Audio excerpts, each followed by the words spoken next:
Même les pompes à vélo? Non, je parle du président de la Fédération française de cyclisme qui vient nous rejoindre, Michel Callot. Bonjour. Bonjour à vous. Vous n'étiez pas dans la Drôme? Pas d'étape aujourd'hui pour vous? Non, hier c'était... Ah, vous y étiez hier? Il faut rester sur son petit nuage. Génial. Racontez-moi comment un président de fédération, donc avec un certain standing, une certaine image, est-ce qu'il dégoupille pendant une étape comme celle d'hier? Est-ce que vous virez supporter à crier et à tout jeter?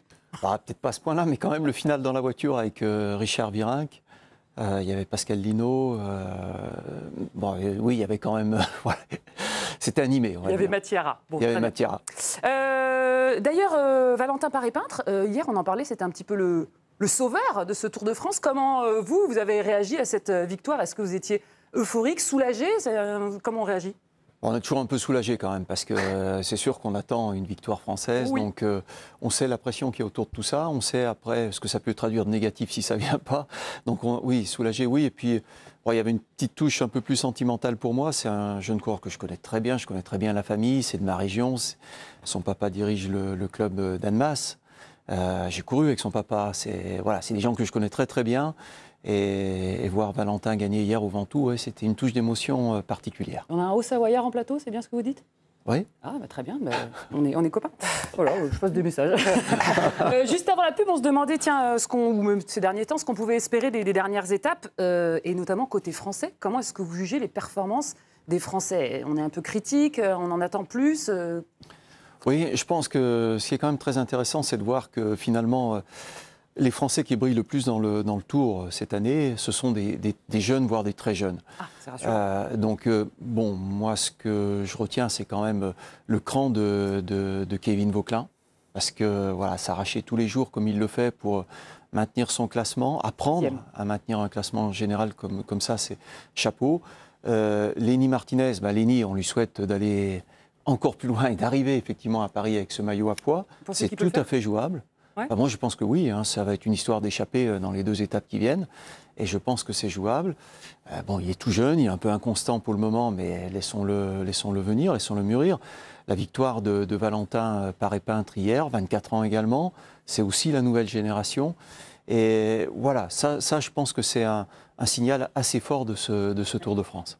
Président, il n'y a pas quand même une petite déception sur la Groupama FDJ par rapport au Tour qui réalise? On a entendu Marc Madiot s'exprimer en disant on fait ce qu'on peut, parce qu'il y a évidemment des écarts importants sur l'aspect financier, mais c'est une équipe évidemment mythique. Il n'y a pas un petit peu de déception?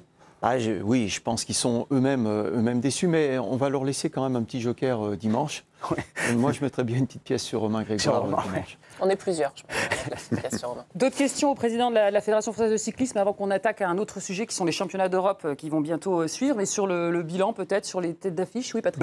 Puisqu'on parle des jeunes, de ces coureurs qui arrivent sur le Tour de France, qui sont parfois jeunes, moi j'ai quand même une question, elle concerne cette année post-olympique où vous avez sûrement regagné, je dis sûrement parce que je le sais en fait, quelques licenciés. Il l'amène bien.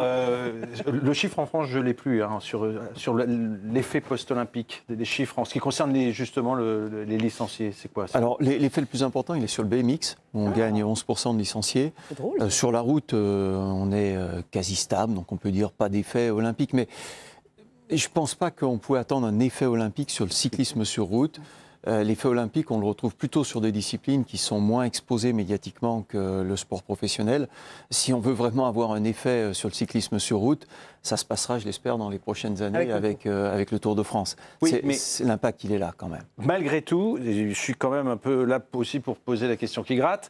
On a dans le classement UCI Espoir, je crois qu'on a 3 ou 4, parce que ça se joue à peu de choses près, 3 ou 4 Français dans le top 5. Classement UCI mondial Espoir.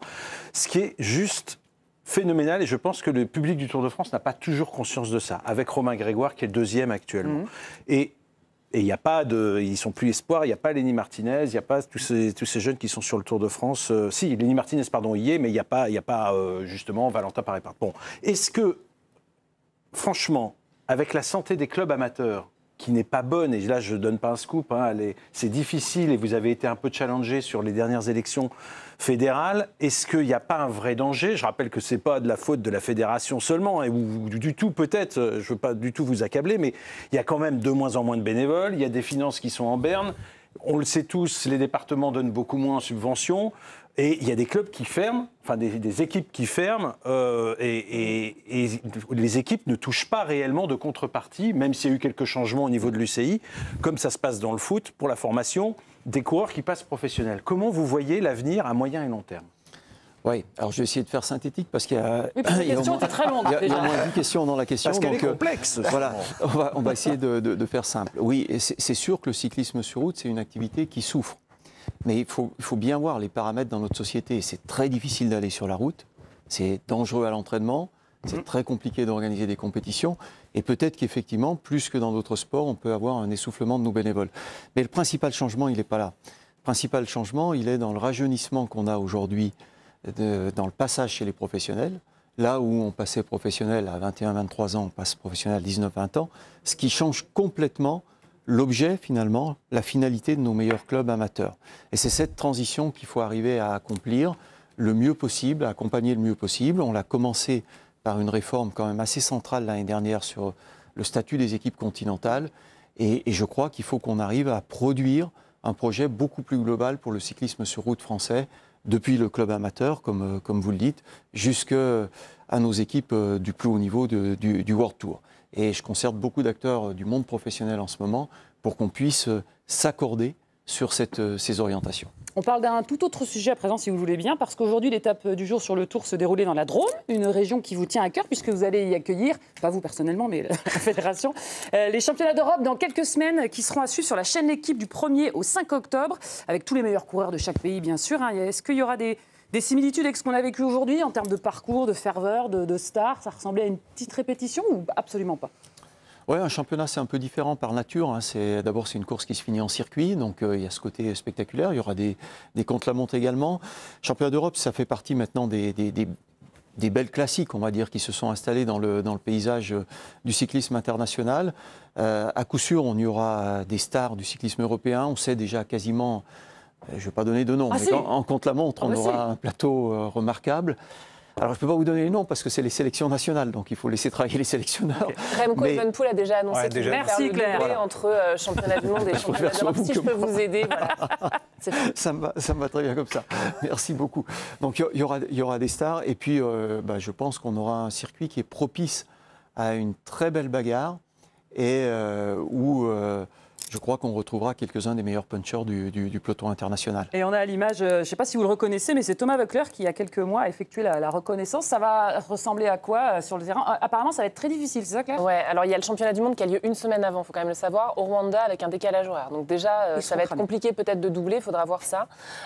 Ensuite, il y a en effet un parcours, nous on connaît bien, parce qu'on connaît bien les boucles de Romardèche, évidemment sur la chaîne L'équipe, qu'on adore diffuser depuis vraiment pas mal d'années maintenant. Et donc, si j'ai bien suivi le chrono, c'est en Drôme, avec ce mur d'Alex absolument incroyable à aller passer en plein milieu. Ce ne sera pas un chrono facile d'une vingtaine de kilomètres. Et puis il y aura en effet ce championnat d'Europe en ligne ensuite avec deux circuits un petit peu différents, là aussi hyper casse-pattes, vraiment pour des punchers de renom.